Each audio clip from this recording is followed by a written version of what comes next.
Money talks తెలుగుకి స్వాగతం. మొదటిసారి ఇన్వెస్ట్ చేయడానికి అవసరమైన 5 ముఖ్యమైన టిప్స్ గురించి ఇప్పుడు చూద్దాం. చాలామంది అనుకుంటారు డబ్బులు లేవని, క్రెడిట్ స్కోర్ బాగోలేదని ఇన్వెస్ట్ చెయ్యలేమని. కానీ ఎక్స్పర్ట్ ఇన్వెస్టర్ కెన్ మెకిల్రాయ్ ఏమంటారంటే ఇవన్నీ సాకులు మాత్రమేనని. అదేంటో చూద్దాం.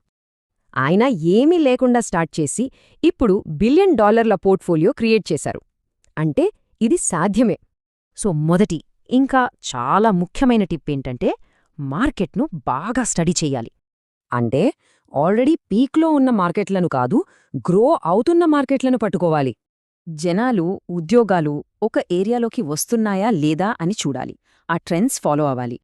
ఒకసారి మార్కెట్ సెలెక్ట్ చేశాక ఇక మిగతాదంతా సింపుల్ మ్యాథ్స్, లెక్కలు చూసుకోవాలి.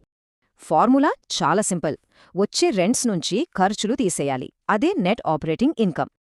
అన్ని అప్పులు పోయాక కూడా పాజిటివ్ క్యాష్ ఫ్లో వస్తుంటే అది ఖచ్చితంగా మంచి డీల్ అన్నమాట.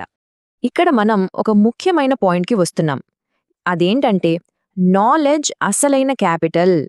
కెన్ తన నాలెడ్జ్తో ఒక మామూలు బిల్బోర్డ్ను మేజర్ ఇన్కమ్ సోర్స్గా మార్చారు. అంటే డబ్బు మైండ్లో పుడుతుంది, వేరే వాళ్ళు చూడలేనిది మనం చూడగలగాలి. సరే, ఇప్పుడు టిప్ నంబర్ 4.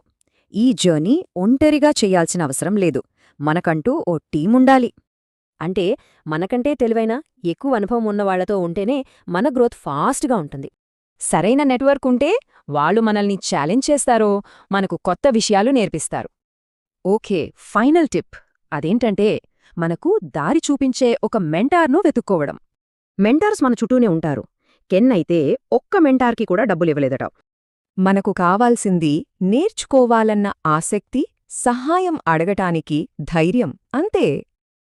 సో ఈ టిప్స్ అన్నీ దేనికి దారితీస్తాయంటే ఫైనాన్షియల్ ఎడ్యుకేషన్కి. అదే అన్నిటికన్నా ముఖ్యం. అందుకే మన నాలెడ్జే మన స్టార్టింగ్ క్యాపిటల్. దాన్ని మొదట ఎక్కడ ఇన్వెస్ట్ చేస్తాం? మనీ విషయంలో ఇప్పుడే మేల్కొనండి. ఇలాంటి మరిన్ని వివరాల కోసం మనీ టాక్స్ తెలుగుకు సబ్స్క్రైబ్ చేసుకోండి.